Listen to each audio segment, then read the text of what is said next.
According to a UN rapporteur, according to the US State Department, according to Amnesty International, according to Human Rights Watch, according to plenty of journalists, and many others, are believed to have detained maybe 1 million people or more, mainly from the Uyghur Muslim ethnic minority, in re-education camps. 1 million people, Charles. Okay. 1 million. Okay. It's certainly not grabbing headlines in China. Isn't that because you don't have a free press in China, so you can't have headlines about the Uyghurs? No, it's because there are 55 national minorities in China, and Uyghurs' population is, in total, 9 and 10 million, I believe, in Xinjiang. Yes, 0.7%. Okay, but the world doesn't work on percentages. If you lock up 1 million The people world in doesn't- camps, the the world world- pays attention. 1.4 billion people need to be fed, need to be clothed, What's that got to do need with to be locking up 1 million educated. people in Xinjiang? That must concern you to hear that 1 million people of your fellow Chinese countrymen and women have been locked If up it's by your true, government. sure. 大家好，这里是比肩烽火。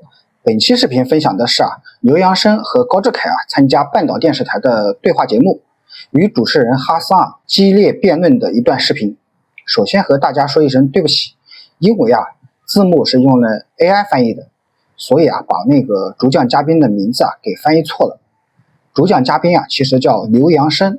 刘扬声先生呢，20世纪50年代出生于中国台湾，1972年呢毕业于美国普林斯顿大学经济系，1972年到75年就读于纽约大学，并获得法学博士学位同时他也是浩然资本的创始人，亚洲影响力创新资本创始人，非常的厉害1970年底至1971年年初，美国把钓鱼岛划给日本的领海。当时在美的华人留学生组织了抗议游行。那么刘扬声呢就作为学生代表，向美国国务院提交了抗议书。刘扬声说当时台湾当局基本上是接受了美国的行为，不敢提出反对意见，这令我们感到特别的沮丧。与此同时，中国政府提出强烈的抗议，反对美国对钓鱼岛的干涉，这成为包括我在内的很多留学生和华侨对新中国开始认识的第一步。刘扬声说为了恢复中国在联合国的席位中国代表团来到了纽约，期间也组织了各种各样的活动，让华侨跟留学生能够有机会更深入的了解祖国的情况。正是受到这样的感召他在毕业之后义无反顾的放弃了美国的绿卡，换回中华人民共和国的护照。同时他在联合国担任职位，为国家的发展贡献力量。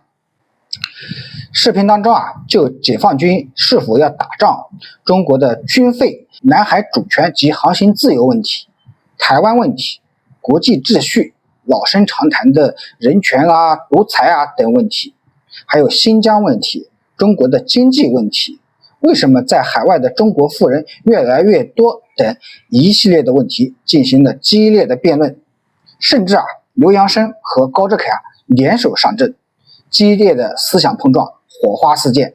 下面我们一起来看一看视频的内容。 Investment company How Capital and a regular TV commentator on Chinese issues. Charles Liu, thanks for joining me on Head to Head. Chinese President Xi Jinping, whose government you've advised, said last year China is ready for a bloody battle against our enemies, and kicked off 2019 by ordering the People's Liberation Army to, quote, prepare for a comprehensive military struggle. With who, Charles? There's only one country that is sending warships into Chinese territory, that is threatening China with all kinds of things. The United States? The United States. But whenever I hear President Trump speak, he says how much he loves President Xi and how they're great pals. But everything that he's doing, all the executive orders, the military budget, all of this is focused on challenging China's position in the world. China has one military outpost, US has 800. It's interesting because you say the US is a threat and threatening China and China's reacting. It's funny because the US commander on the ground in the Asia Pacific, Admiral Phil Davidson, in February told the US Senate the exact opposite. He says through fear and economic pressure, Beijing is working to expand its form of ideology in order to bend, break, and replace the existing rules-based international order. Who's replacing rules of international order? Who's cracking down on WTO? Who's left the Paris Climate Agreement? Who's challenging agreement that's reached with the Iranians. Who? It's not China. I mean, you can make it all about America, and I'm not here to defend Trump's America, but the reality is that Chinese hawks, independently of the US, are on the ascendant in your country. On 20th of December, Chinese Rear Admiral Luo Yuan said the Chinese Navy should consider sinking 2 US aircraft carriers and killing 10,000 US service personnel. What the United States fears the most is taking casualties. We'll see how frightened America is. Oh, I don't take these type of comments seriously. The chance of a war between the two sides is minimal. Last year, the Chinese government announced its biggest increase in military spending for 3 years, even though you already have a defense budget which is bigger than the UK, France, South Korea, and Russia combined. And yet you announced the biggest increase for 3 years. This is not just about words.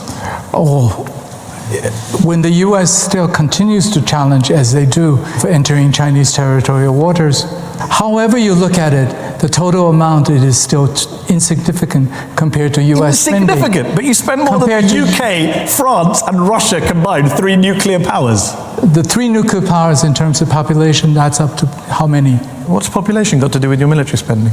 You have a big population, we know that. What's that got to do with your military budget? Per capita spending is... Oh, India has a huge population. They spend a quarter of what you spend. They wish they had the money to spend more. Okay. Let's talk about something where it doesn't directly involve the United States. The South China Sea arbitration. The Permanent Court of Arbitration at The Hague ruled in 2016 that Chinese claims to the South China Sea have no legal basis, and yet the Chinese continue to disregard that ruling. China is claiming more and more land, more and more resources, building more and more of these artificial islands, I think 7 so far. Malaysia, Vietnam, Indonesia, Brunei, the Philippines, they've all been upset with Chinese behavior in the South China Sea, with China taking these reefs. All the discussion about South China Sea has been so-called freedom of navigation. When was it last time you've seen a blockage of freedom of navigation? And when was the last time you heard the countries you've named, including Vietnam, raise an issue on China and South China Sea? It's only your friends, Americans and Australians, who are jumping up and down all over this. It's interesting you should say that, because in 2018, a bunch of Asian countries, mainly your neighbors, were asked, would it be better to have, for the world, to have the US or China as the leading global power? 73% of Asian respondents, including Japan, South Korea, the Philippines, Indonesia, favored the US versus 12% for China. Even with Trump as president, 77% of Filipinos say they prefer US leading the world to Beijing. That's pretty damning. To pick Trump over China, that's pretty damning, I would argue. That is. But in practical terms, I don't see these countries, in terms of their foreign policy and their governments, addressing the Chinese as a pure pull would seem to indicate. Well, let's bring in our panel here to see what they think about this so far. Andreas Fulda is a German academic, a China expert at the University of Nottingham's Asia Research Institute. Andreas, should China's neighbors and the wider world be worried about this Chinese military build-up, this increase in spending?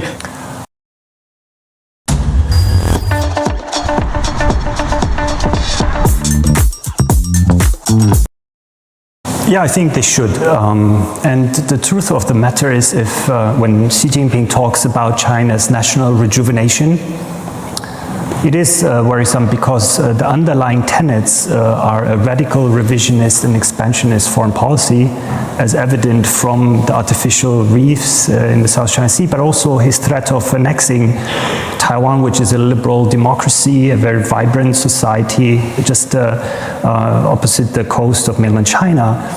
And what I think his game plan is to project his power abroad to shore up his support at home.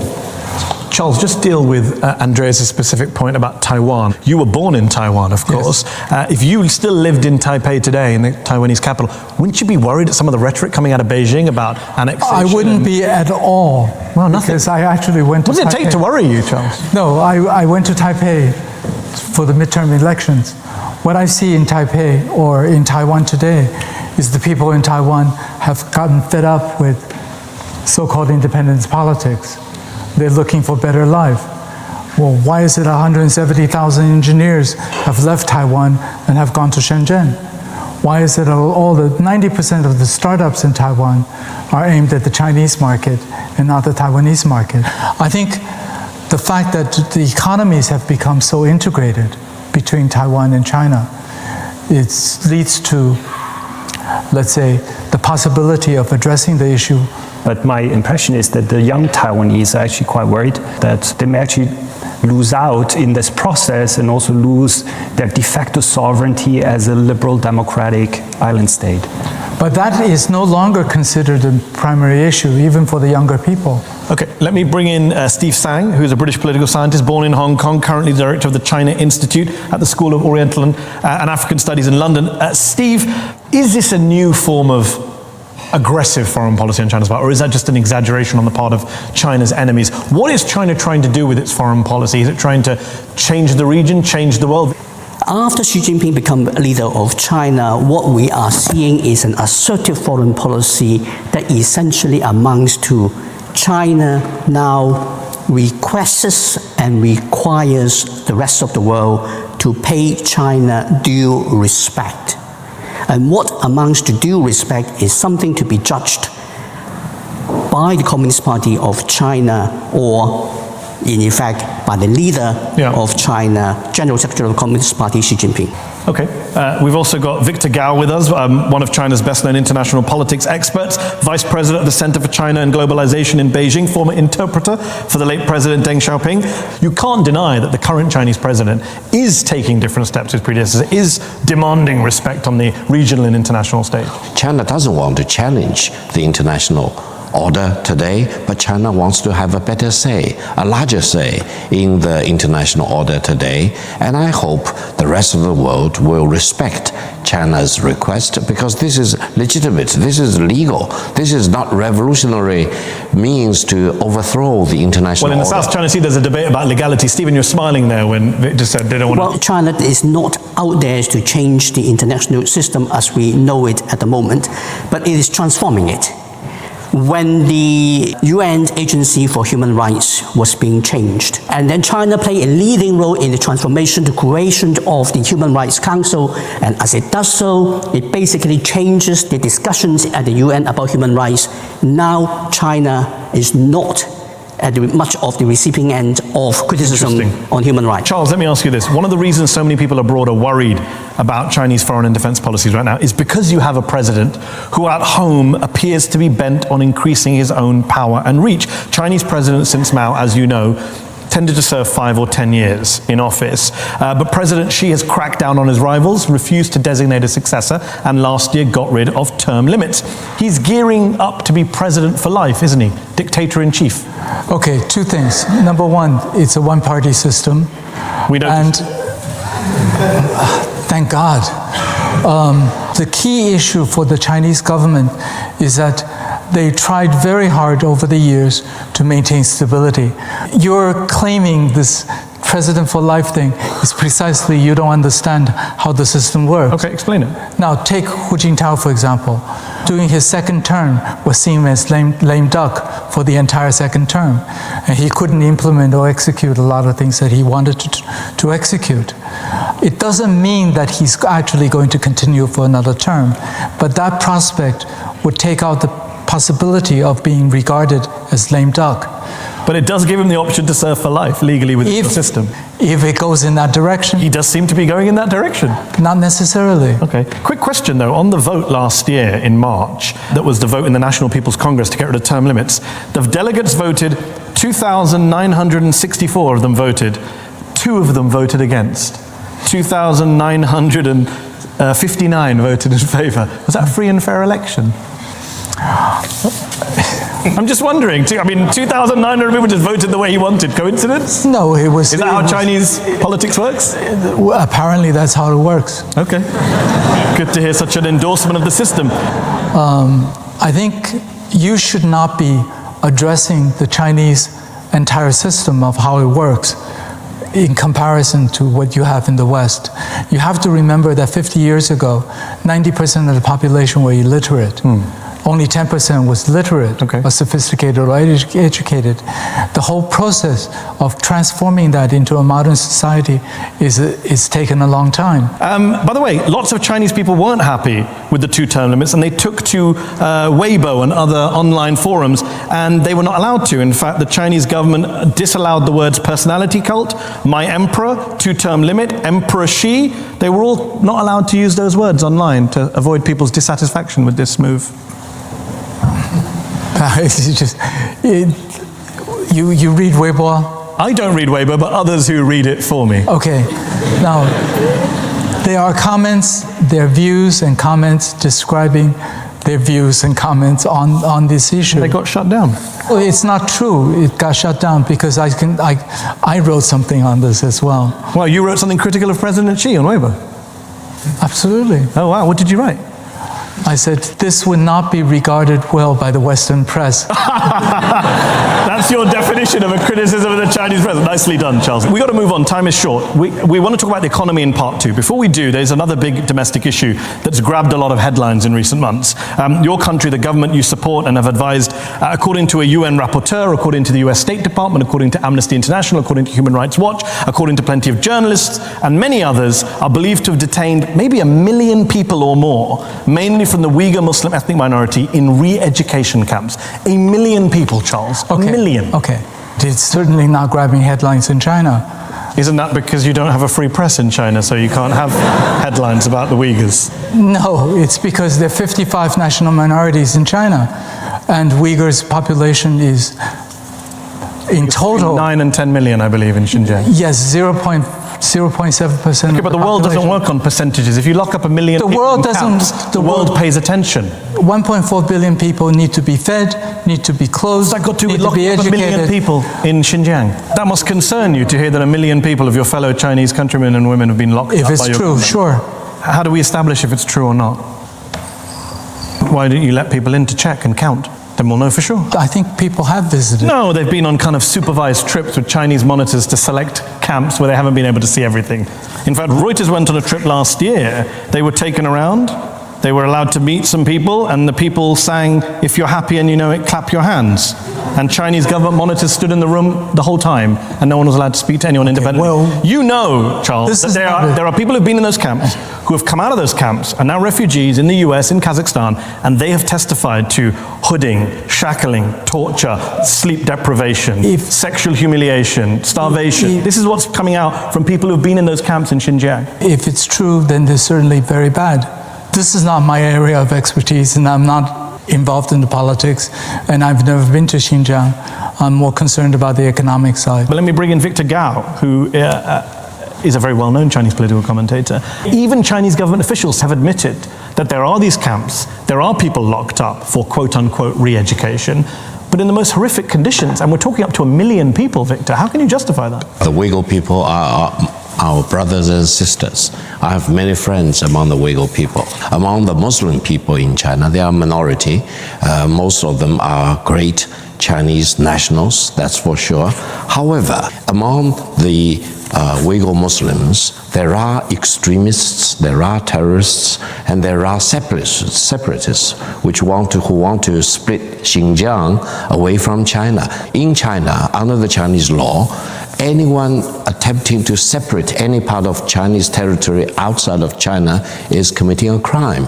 We need to be fully aware of this legal issue. We cannot tolerate anyone to do denying that some Uyghurs have been caught up in international terrorism. No one's denying that. I'm wondering, why not lock them up?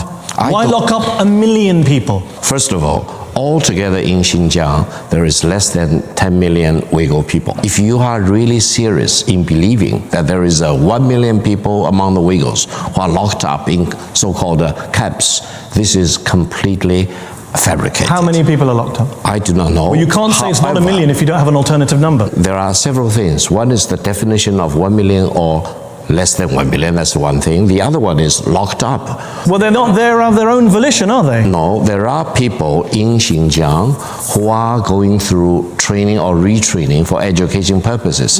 There are people in education Xinjiang. purposes. Kairat Samarkand, who was one of the people who managed to get out of a camp, he says that we were forced to sing political songs and study speeches of the Chinese Communist Party. We were forced to chant "Long live Xi Jinping" before we were given our meals. Many of us have tried to attempt suicide. Allow me to say one thing for sure. No one in China is saying "Long live Xi Jinping." So whatever report you are quoting is false to start with.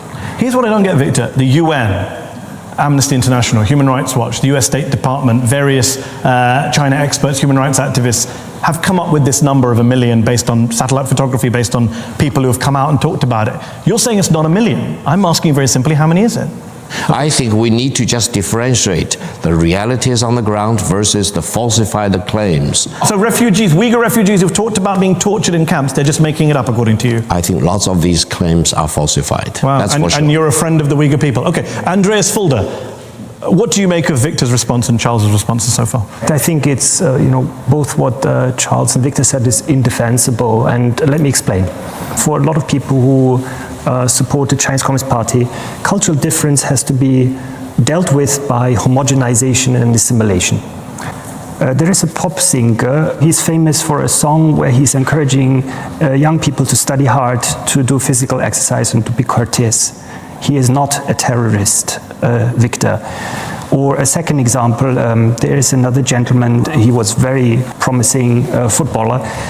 Because he traveled abroad, he was deemed a potential terrorist. He is in a camp, he's not a terrorist. And the last but not least, and it's really important, the peace activist Ilham Tohti, very widely respected individual, he has always advocated that the predominantly Han Chinese should get along with the Uyghurs and vice versa. He was locked up for life for this kind of moderate advocacy on behalf of his own people. So I would say these three individuals need to be released immediately. The 1 million Uyghurs and Kazakhs need to be released immediately.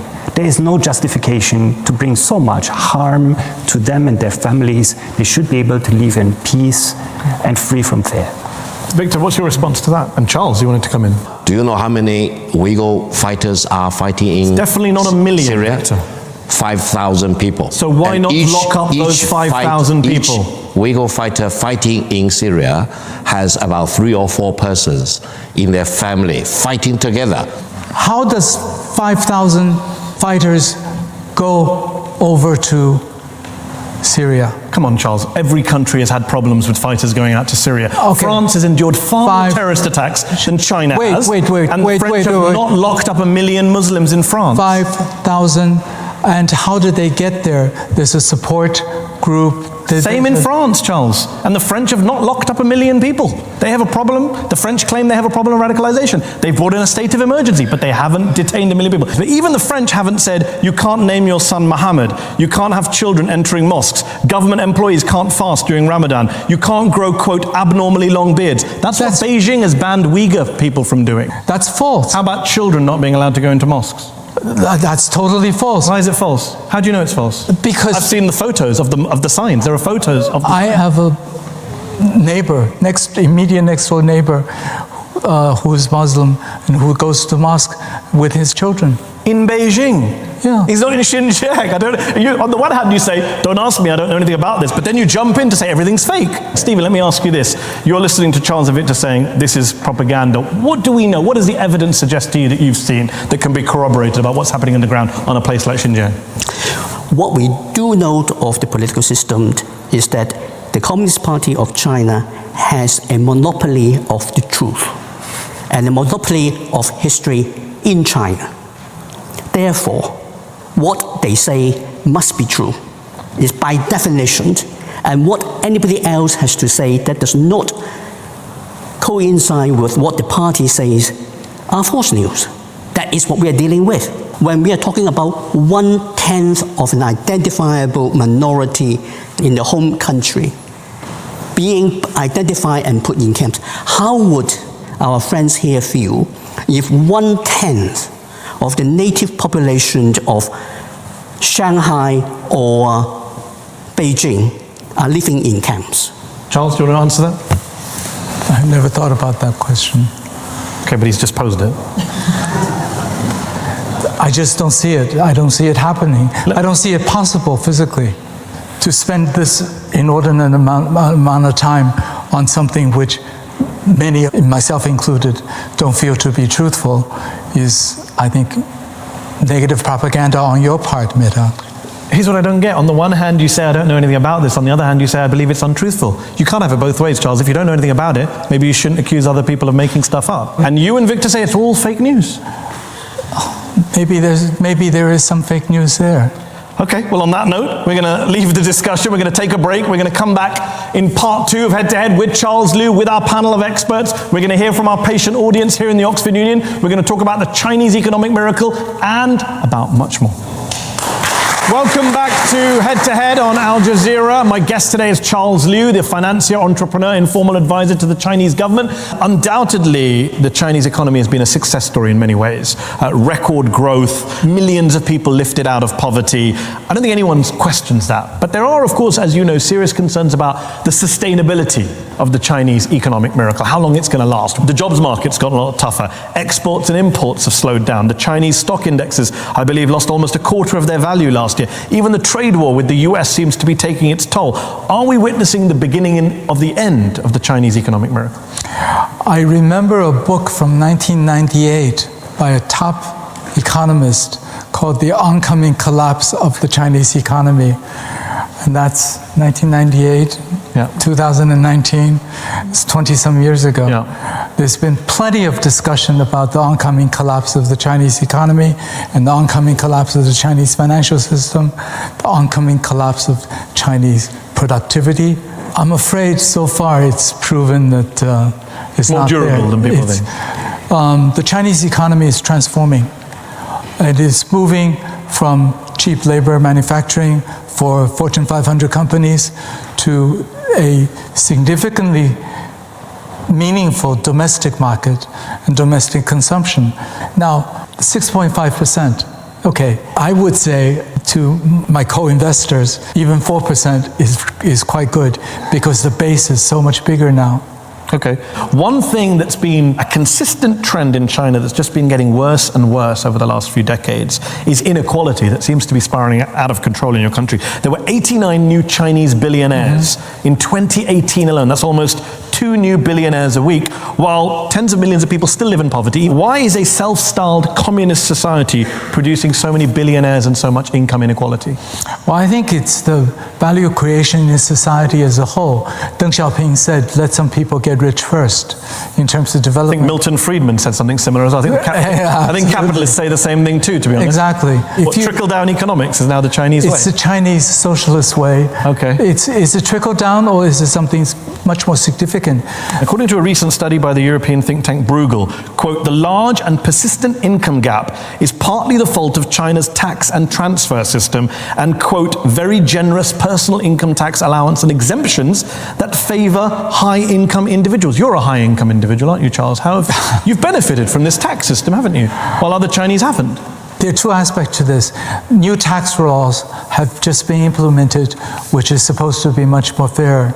Second is, it's very, very difficult to have a transforming society that is changing so rapidly and to have a taxing system that fits in every stage of development. If you look at China in the 1980s, early 1990s, it was basically cheap manufacturing, and then it moved into something else.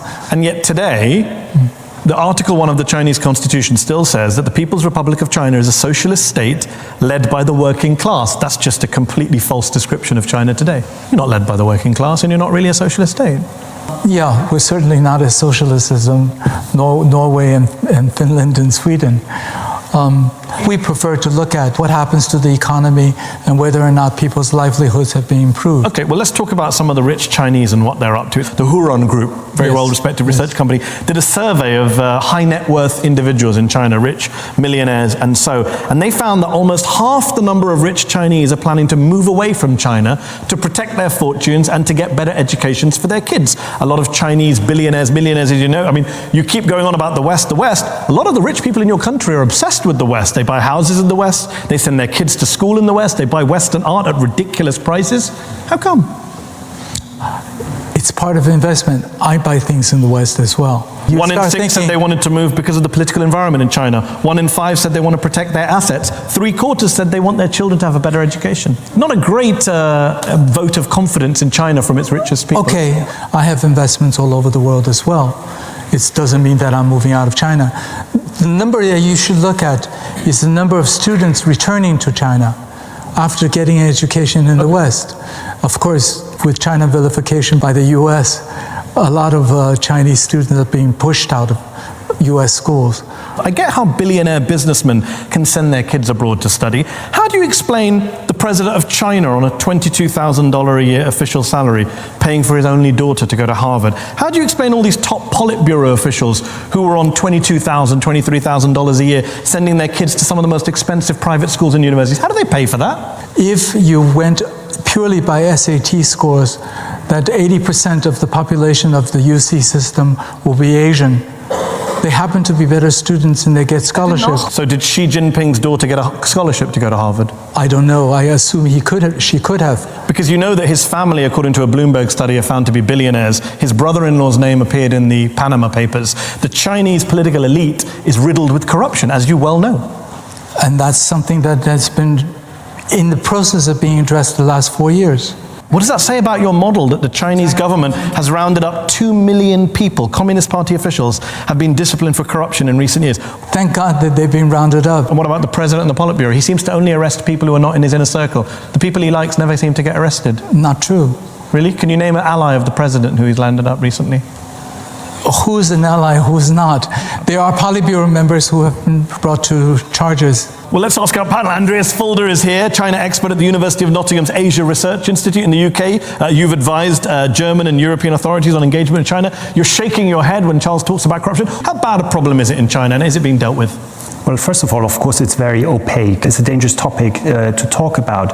However, we know from the WikiLeaks and one of the cables from the US State Department that the Politburo Standing Committee is basically a cabal of business empires, and these individual members control whole industries. So what was alleged is that, for example, the now imprisoned security czar, Zhou Yongkang, that he basically controlled the oil industry. And for example, the case of the former premier Wen Jiabao, his wife, she apparently liked diamonds a lot, so she would control the precious gems sector. Now, if you think about carving up the economic pie like this, then thinking that this founder of Amazon is the richest man in the world, I think becomes a rather fanciful idea, because these members in the Politburo Standing Committee probably and their families are far richer than any individual outside China. Victor Gao is with us, Chinese international politics expert, vice president of the Center for China and Globalization in Beijing, former interpreter to the late president Deng Xiaoping. How do you explain, as someone who's been around some of these people, you've been in their presence, where do they get all their money from if they're on 22 grand a year? First of all, for the record, corruption in China is deeply entrenched. Secondly, as an institution and as a policy, the Chinese government, Chinese party, and the Chinese people cannot tolerate corruption.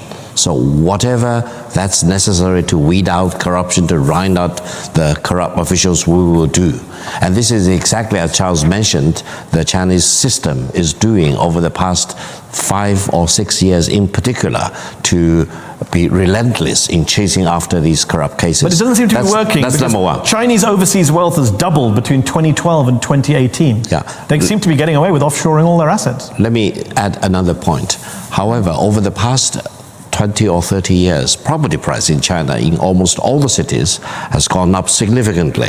So most of the urban citizens in China, to say the least about the government officials, can actually afford their kids send their kids to the best schools in the West, especially of the Chinese system of family relatives pooling up funds together to support the outstanding member. In China, many families deal actually with do Andreas's point that you have the former Prime Minister's wife controlling the diamond industry, you have different Politburo members controlling different sectors of the economy. How is that? That's socialism with a Chinese characteristic? That's exactly what we were talking about before.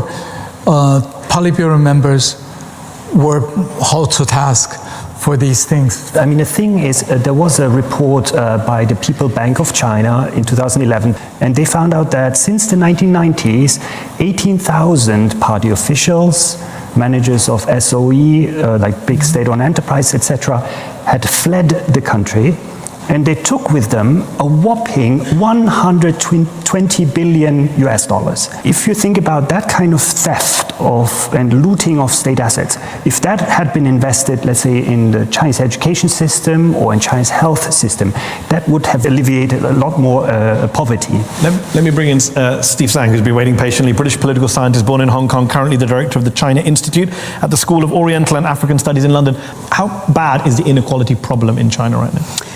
Could either of our very distinguished guests from China tell us what the Gini coefficient is in China? This is the measure of inequality. That is the measure of inequality. I studied China my entire career. I confess that I cannot tell you because that no such figure is available. Why? Because the Chinese government don't want it to be available. Maybe the party has collected them, but if the party has that information, it's top secret, it's completely classified, we are not allowed to know what it is. Victor? In China, many people are not very happy about comparing their wealth to their neighbors. However, one thing is true among the majority of the Chinese people, that is, if that person compares his own situation with his situation 10 years ago, 20 years ago, or 40 years ago, everyone is better off. That's the mega trend. We need to keep focused on the great changes that's happening to everyone among the Chinese people. And that means every Chinese person. Inequality is a major issue. You can't just dismiss it. And I just want to finish, Steve, deal with this point about where this wealth comes from and how they use it to spend abroad. This problem of corruption is basically systemic. And the Chinese government under Xi Jinping has done a lot to deal with corruption. You quoted the 2 million figure overall. There is also a different set of figures, the so-called tiger figure. Tigers are basically vice minister and above rank senior leaders in the Chinese government. By the Western academic calculations, we calculate about just below 200 tigers has been brought down. The Chinese state media give a figures of closer to about 700. Amongst the 200 or 700 figures, name 3 who are people who had previously worked with President Xi. And why is it so difficult to name even one single one of them? Charles, do you want to name someone? You don't know who is. We know who the 200 and the 700s are. But you know, you can know who they are, but how do you identify who is in what camp? We can look at their career. The party is very good with their career structures. Who had worked with President Xi when he was in Fujian province? Your position is that people around President Xi have not been locked up. Do you have a person that can... I don't have a view on that. Okay, let's No, I want to go back to something you said. Yeah. When you said that the amount of wealth that left China in the last 10 years or something. Yeah, between 2012 and 2018 has doubled, I believe. The GDP has doubled as well. There are a lot of Chinese billionaires taking advantage of tax havens. I'm wondering how that's okay in a socialist country, supposedly. You're defining socialist, you know, maybe. How do you define socialism? I think socialist is just a slogan. Okay. In reality, it's the Chinese way of doing things. I'm glad we agree it's just a slogan for the Chinese. Okay, let's go to the audience who've been waiting very patiently. Raise your hands, wait for a microphone to come to you. Let's go to the lady here. Thank you very much. I am Uyghur. I have been cut off from my speaking to my family since beginning of 2017, just like many thousands of Uyghurs living overseas. And my question to you, Mr. Liu, does it really bother or concern you that the country that you made home after renouncing your Taiwanese citizenship is criminalizing the entire Uyghur people and implementing policies that major Western news organizations, lawmakers, and legal scholars have described as crimes against humanity? Thank you. First of all, I have Uyghur friends. If it's valid that there are things which are not properly done, of course it's not good. Of course it's not good. Earlier you said that it was propaganda from me. When you hear these stories, you realize it's probably not best just to dismiss everything as propaganda. I use propaganda because your abrasive, aggressive way of addressing it. Okay. Sorry. So it wasn't about the substance, you just don't like my style. Okay, that's fine, I can live with that. The substance of it is, she's telling you what's going on, she can't speak to her family. Is that propaganda? I'm just asking. This lady said I don't know. Okay. I don't know. Victor wants to jump in. Go on, Victor. No, for this outstanding lady, I would say if you are a Uyghur, I would treat you as a brother or sister, the same as I would treat the majority of the people among the Uyghur people. Secondly, if I can give you one piece of advice, I would say several things. If any of your Uyghur brothers and sisters and relatives are Communist Party members in China, then by party discipline, they are not allowed to go to a mosque. If they want to go to a mosque, fine. Resign from the Communist Party of China. So the government in China has a discipline. If you are a Communist Party member of China, don't go to a mosque, go to the Buddhist temple, don't go to a Catholic church. Before I go back to the audience, I need to ask you a follow-up on this. There are now reports, which haven't been really denied by the Chinese government, that the Communist Party that you talk about is sending Han Chinese people to live in Uyghur houses, to watch them 24/7 as they eat, drink, pray. Is that fake news as well?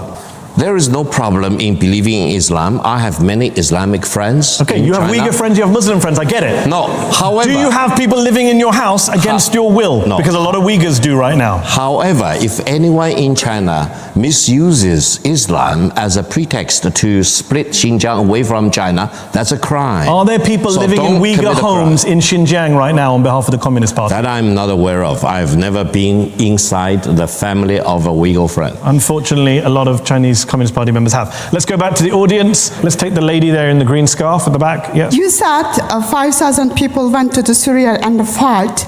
And my question to you is, how did you let them to go to Syria to fight with such a strict barrier? Every 100 meters there are one checkpoint, and even though people can't go one town to another town, and such a strict surveillance, how did you let them to go to the Syria?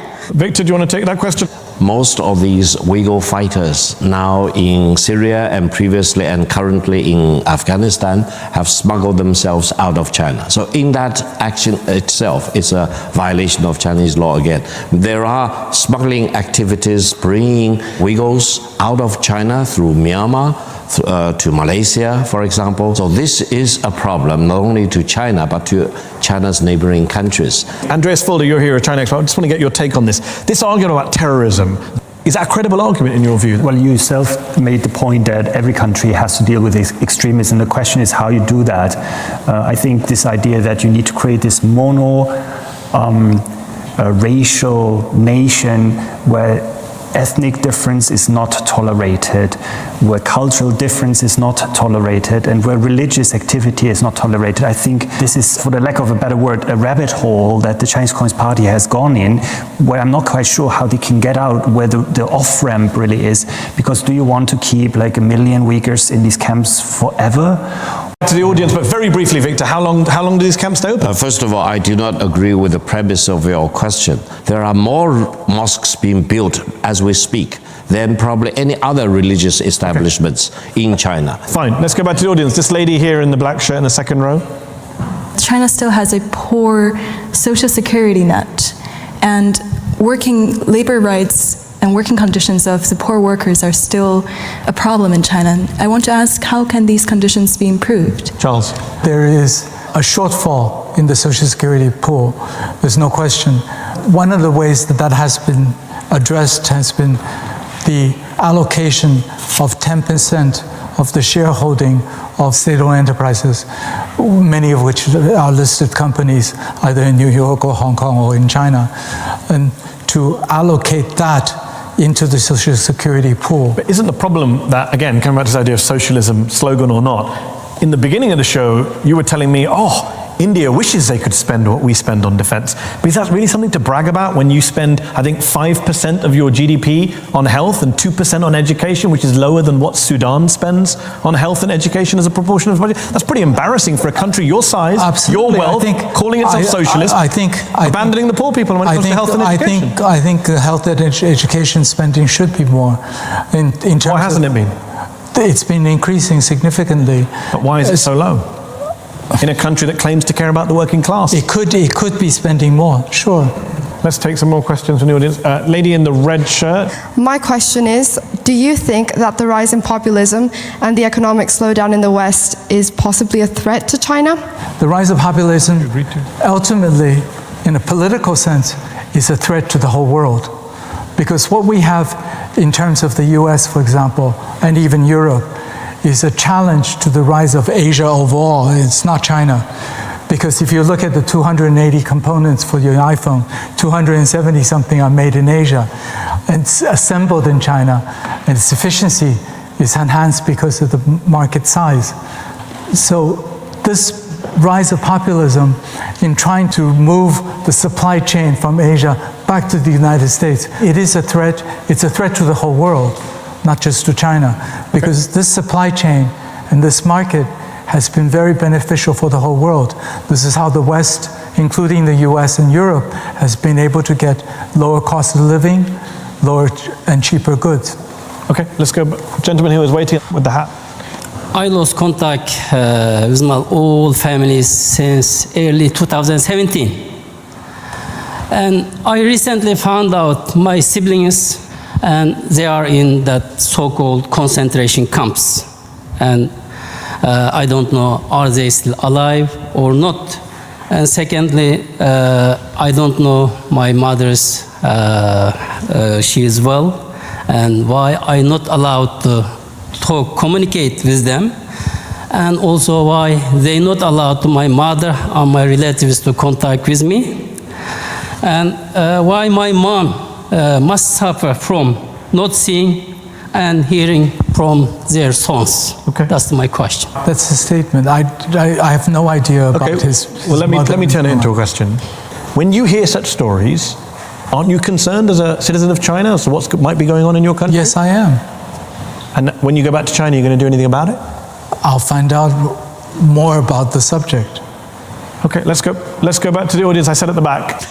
Personally, do you believe that China's notion of human rights is fundamentally different? And if so, how would you define China's human rights policy?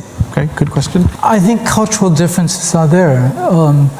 In terms of human rights, for example, cultural differences and actually concrete circumstances. There was a lot of complaint about the violation of human rights to force one family per child. But if that policy was not implemented, China would be over 2 billion people now. Who will feed them? Who will educate them? So there are concrete circumstances and very pragmatic issues that have to be addressed. Okay. Gentleman in the beard, I said, yep, if you want to stand up and get the mic. Do you think it is good practice for the Chinese government to have full control over the information its citizens view online? Do you take a sneaky peek at the rest of the internet when you're in the UK?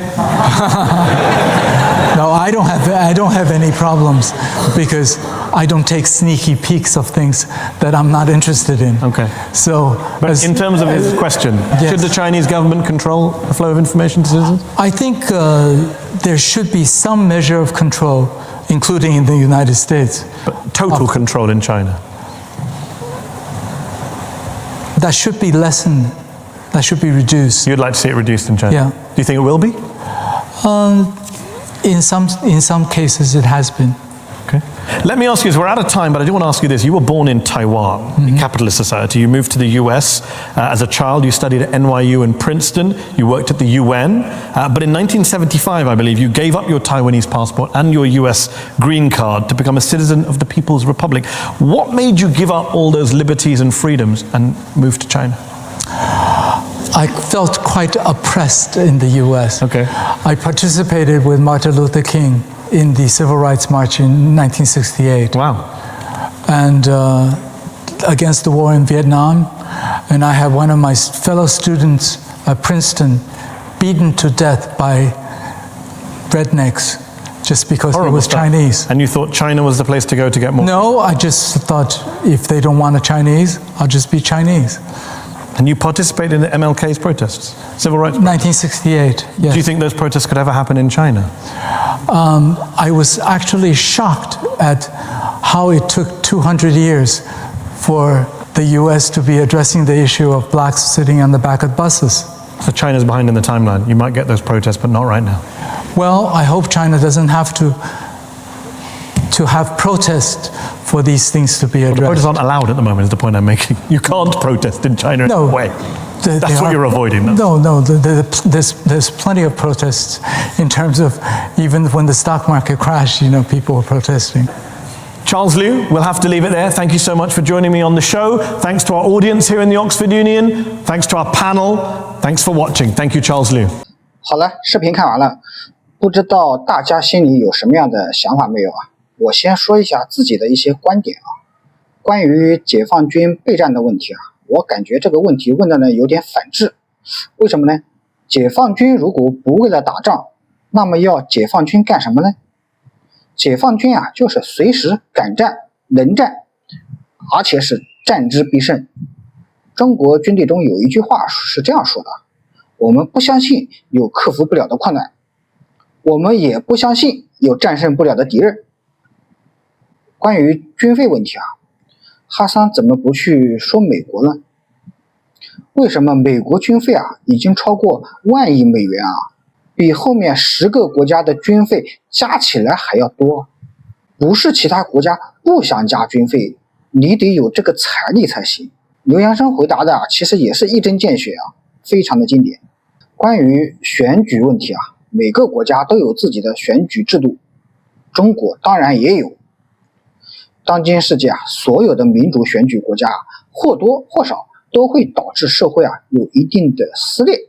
每个人似乎都能参与政治，专业的不专业的，搞的政治是乌烟瘴气。我想问哈桑为什么不去说这一点呢？还有就是我想说的是凡是敌人反对的，就说明我们做对了，一定要坚持下去。为什么？如果说我们独裁对社会不好，或者说对国家的发展不好，那美西方国家是巴不得我们这样，对不对？省得天天害怕被我们超越，整天提心吊胆。关于新疆问题，首先哈桑对这个100万这个数字可能理解的不是很透彻呀。要知道这样的场地可以收容100万人，这100万人每天吃饭、管理、教育，不知道需要多少资源，对政府也造成极大的负担。所以这个消息一看那个西方报道那肯定就是假的，对吧？好，就算我们抓100万人吧，为什么抓？那是因为这些人肯定是搞分裂，对吧？分裂国家，不给你枪毙，还给你抓回去教育，这是多么的仁慈啊！分裂国家他就是敌人那对敌人还讲什么人权，讲什么仁慈？美国当初打伊拉克、利比亚，他讲人权了吗？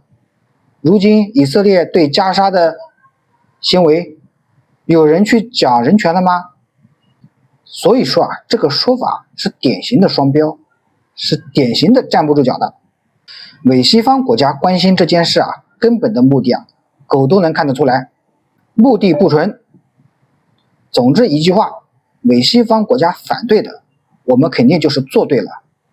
他们认为我们做对了，那我们就要认真的反思反思，要用辩证思维来看待问题。好了，今天的视频就分享到这里，我们下期再见。